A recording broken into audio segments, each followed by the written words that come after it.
Good morning, my name's Kelly and welcome to my garden.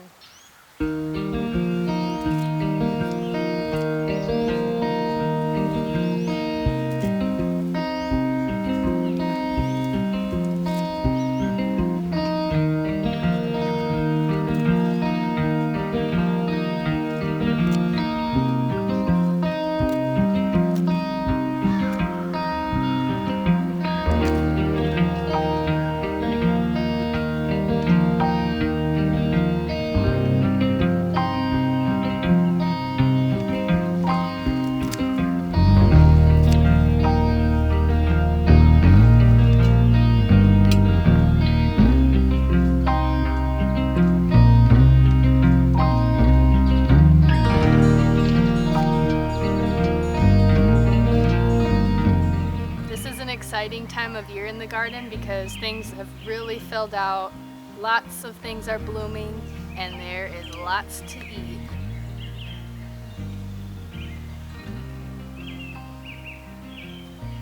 My intention was for my next video to be a garden tour after we got home from our road trip to show how much the garden grows in a short amount of time in the spring. And I did film that, but the audio was unusable. So this is now a week after we've gotten back. So the last video was about a month ago.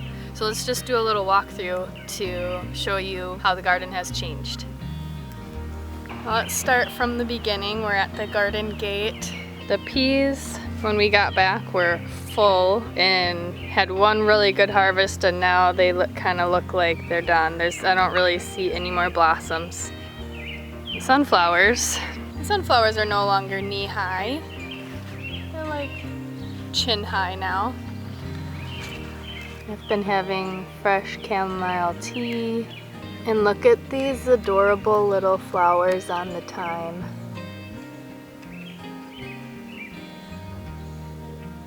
So back to the sunflowers. The beans are climbing really well. See, this is like a pole bean tendril that's going all the way up. No flowers on these yet though. Some of them are even going taller than the sunflowers. A lot of my spring greens are flowering. That's arugula. I leave arugula flowers because they're so pretty. And the spinach all went to seed.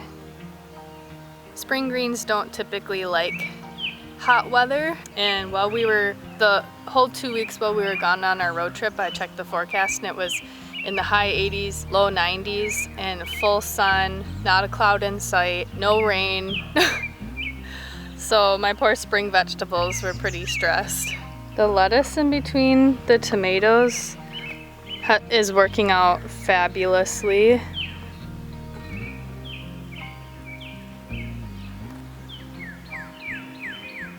I'm really happy with the lettuce between the tomato plants. It's a really nice ground cover, and exactly like I thought. The lettuce is ready to harvest now, but the tomatoes are still like medium sized. They're not really filling this whole space completely, so there's plenty of space for both crops. And it's just, you know, instead of weeds in between, there's lettuce. There's a lot of fruit setting on the tomato plants, but nothing ripe yet.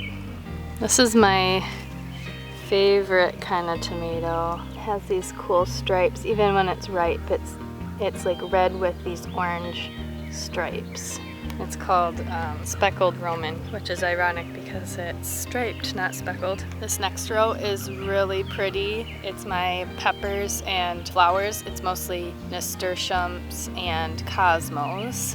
So let's take a look at those.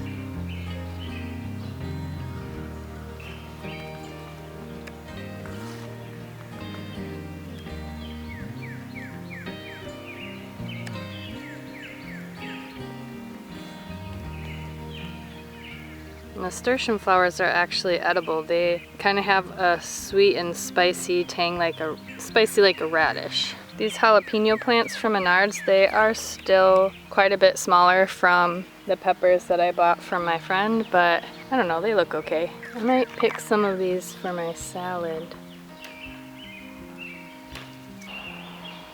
So here are my bush beans. They are rocking. And I see lots of blossoms. That means we're gonna have beans soon. Oh look, a tiny baby bean. Have you ever seen such a cute green bean? So next in this row is the ground cherries.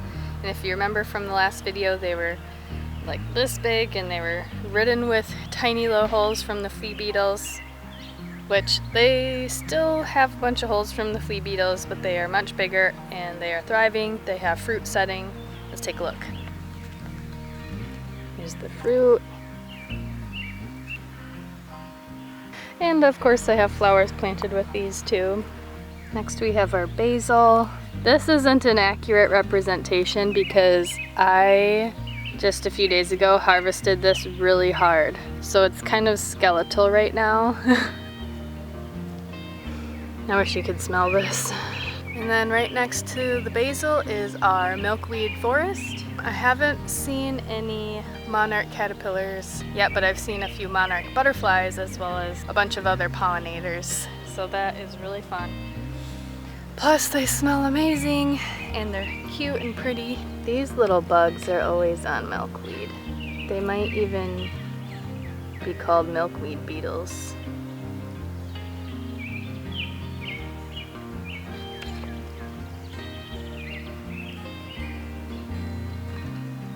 We'll do these next two rows together because there's actually not really much space to walk in between them anymore. We have little potatoes here with these little cute little purple flowers. And then our purple cabbage. Purple cabbage is just so beautiful. So as you might remember, I planted marigolds and borage in between the cabbage. Maybe that was silly. But even if it is, it's also beautiful.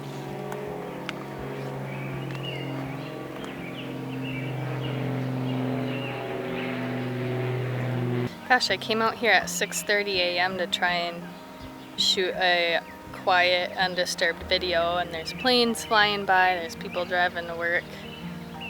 There's no peace and quiet when you live in town.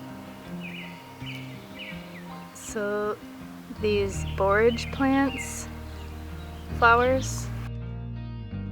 Gosh, he's so fast.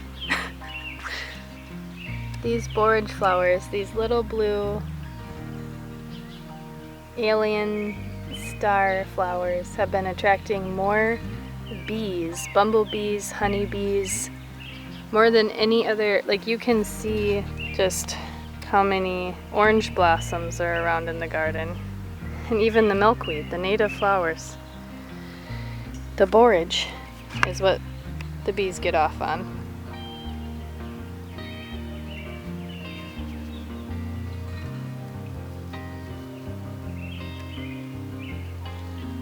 I guess the flowers are technically edible and maybe even medicinal. I don't remember what for. I do remember that they're said to taste like cucumber, like to have a really mild taste, but I have not eaten them. But they have value in my garden anyway because they bring me joy, they're beautiful, and they attract pollinators.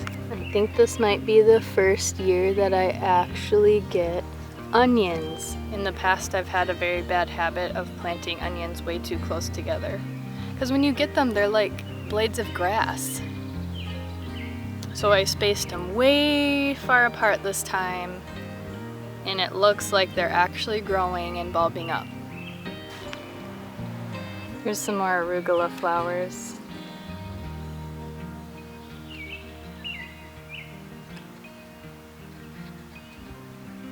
So my squash isn't doing so great. I'll show you that in a second. But what is doing great is this little experiment I'm doing with my cucumbers.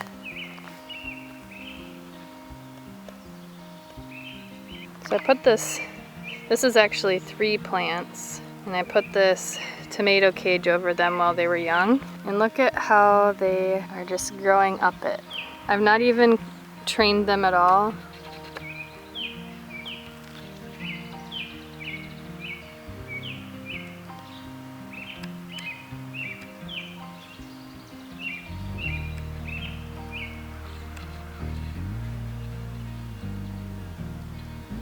So now we're on the far end of the garden over by the squash mounds, and for whatever reason, I think I have a pretty good guess, but only 3 of the 5 mounds sprouted and are growing squash.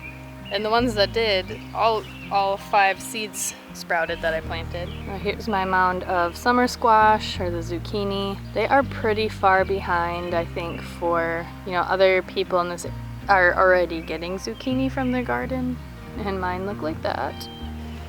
Nothing for acorn squash. I don't remember what this one is, but we've got one that have sprouted since I've been home from vacation. Here's a winter squash called Silver Bell that's looking pretty stunted. And then these ones look pretty good. I don't remember what they are though. My guess is that 2 things. The compost that I got to make the mounds, I don't know how good it was because it was pretty, like, it was moist when I got it, but after 1 day it was really dry and it was hard to water. It was hydrophobic, which is where it's like so dry that it won't even uptake water. So I don't know if it was not completely composted or just not very good. But then that on top of the hot and dry weather while we were gone, they probably didn't get enough moisture to sprout or grow very well. But what can you do? Then I have a little Cosmo corner and all these sunflowers lining the fence. Some doing better than others. I should probably mention the weeds. I wasn't too concerned about the weeds because we use a wood chip mulch and we do no-till. We actually did completely no-till this year, so you're not stirring up new seeds or disturbing the soil, causing seeds to sprout. So there are weeds, but nothing's drowning or getting overcrowded by the weeds. And a lot of our weeds are like creeping Charlie and violets and stuff that doesn't grow very tall anyway. So yeah, it really wasn't that bad going 2 weeks without weeding. Here's our perennial corner. Looks like the purple coneflower is gonna bloom soon, and the blazing star is gonna bloom really soon, and the Joe Pye weed.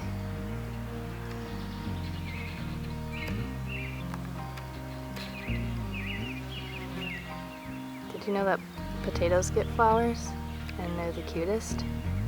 Did you know that? Well, that concludes my first summer garden tour.